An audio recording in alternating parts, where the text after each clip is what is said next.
एक दिन एक मुसाफिर समंदर में नाव में सफर कर रहा था।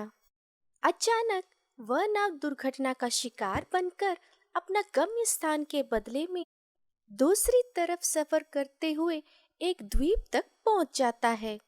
तो उस द्वीप की एक विशिष्टता है। अगर कोई भी दुर्घटनावश पहुंचता है तो उस द्वीप का राजा घोषित कर दिया जाता है, लेकिन वह सिर्फ 5 साल तक का ही होता है। जब वह मुसाफिर पहुंचता है तो उसे उस द्वीप का राजा बनाकर उसकी सेवा करते हैं।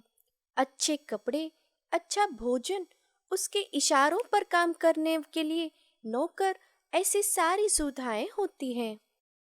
उसे कुछ समझ में नहीं आता है, तो उसने मंत्री को बुलाकर पूछा, आप लोग मेरी इतनी सेवा क्यों कर रहे हैं और इतना आदर सम्मान दे क्यों रहे हो? तब मंत्री जी, ये सब सिर्फ 5 साल तक ही चलने वाला है। उसके बाद तुम्हें दूसरे द्वीप में ले जाएंगे, जहाँ खाने के लिए भोजन तक भी नहीं मिलने वाला है। वहाँ तुम्हें कब कौन सा जानवर खा जाए क्या पता। इससे पहले जितने भी लोग गए सब मारे गए, कोई भी निकल नहीं पाया।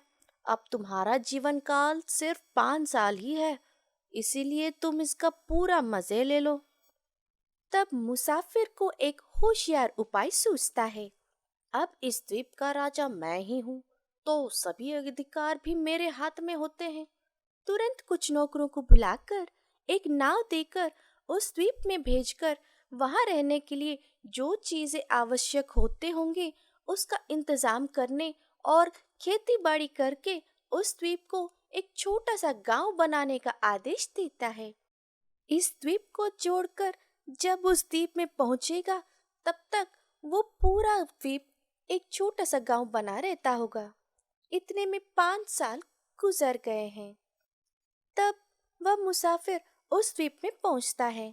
उस द्वीप का राजा खुद बनकर शासन करता है, इसीलिए होशियारी से व्यवहार करना चाहिए। हमारी भावी पीढ़ियों को भी सारी सुविधाएं देना चाहिए। यह सिर्फ इंश्योरेंस यानी बीमा से ही संभव है। होशियार व्यक्ति जीवन बीमा लेकर खुशहाल जिंदगी बिताता है। जिंदगी में भगवान सब कुछ देता है, जवानी देता है और बच्चों की जिम्मेदारी भी। मुसाफिर की तरह हमें भी दूरदृष्टि के साथ रहना चाहिए। हम जब बूढ़े बन जाते हैं तो कमाने की शक्ति भी नहीं होती, साथ में बच्चों की जिम्मेदारी भी होती है।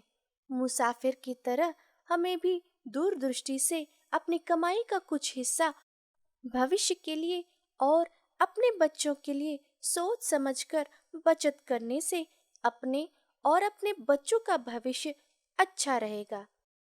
कमाई का कुछ हिस्सा इंश्योरेंस में बचत करें, वह आपको और आपके बच्चों को भी बचाता है।